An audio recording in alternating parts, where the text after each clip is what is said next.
মুন্সিগঞ্জ জেলা শাখার নবনির্বাচিত নেতৃবৃন্দকে মুন্সিগঞ্জ জেলা বিএনপি ও অঙ্গ সংগঠনের পক্ষ থেকে আজকের এই সংবর্ধনা অনুষ্ঠানে প্রধান অতিথি হিসেবে উপস্থিত থাকবেন মুন্সিগঞ্জ নির্বাচনী আসন 2 লৌহজঙ্গর টঙ্গিবাড়ি থেকে বারবার নির্বাচিত জননেতা সাবেক স্বাস্থ্য প্রতিমন্ত্রী মুন্সিগঞ্জ জেলা বিএনপির নবনির্বাচিত আহ্বায়ক জননেতা মোহাম্মদ মিজানুর রহমান সিনহা।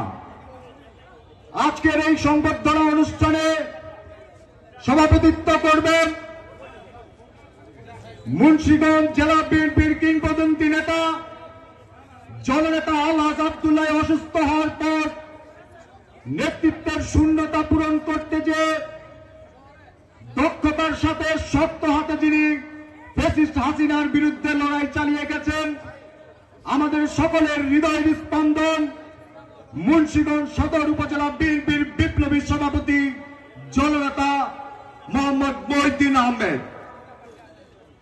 আজকের এই সংবর্ধনা অনুষ্ঠানে বিশেষ অতিথি হিসেবে উপস্থিত আছেন বাংলাদেশ জাতীয়তাবাদী দল মুন্সিগঞ্জ জেলা শাখার নবনির্বাচিত 1 নং সদস্য সিরাজদি খান উপজেলা বিএনপির বিপ্লবী সভাপতি জননেতা শেখ মোহাম্মদ আব্দুল্লাহ।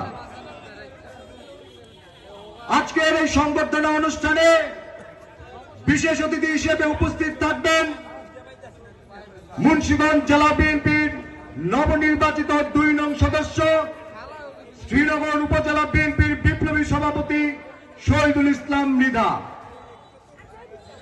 বিশেষ অতিথি হিসেবে উপস্থিত থাকবেন বাংলাদেশ জাতীয়তাবাদী যুবদল কেন্দ্রীয় নির্বাহী কমিটির সাবেক সহসভাপতি মুন্সিগঞ্জ জেলা বিএনপির 3 নং সদস্য জনাব আব্দুল বাতেন শামীম।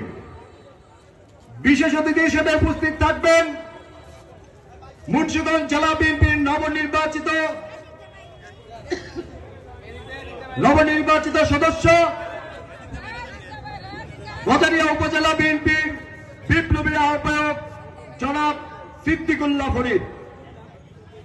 বিশেষ অতিথি হিসেবে উপস্থিত থাকবেন মুন্সিগঞ্জ জেলা বিএনপির সম্মানিত সদস্য টঙ্গিবাড়ি উপজেলা বিএনপির বিপ্লবী সাধারণ সম্পাদক আমির হোসেন দুলল।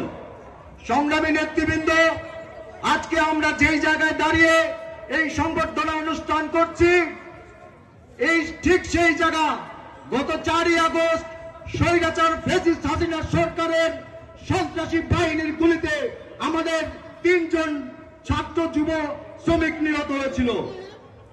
আজকে এই সংবর্ধনা অনুষ্ঠানের শুরুতে সেই সকল শহীদদের প্রতি গভীর শ্রদ্ধা নিবেদন করছি।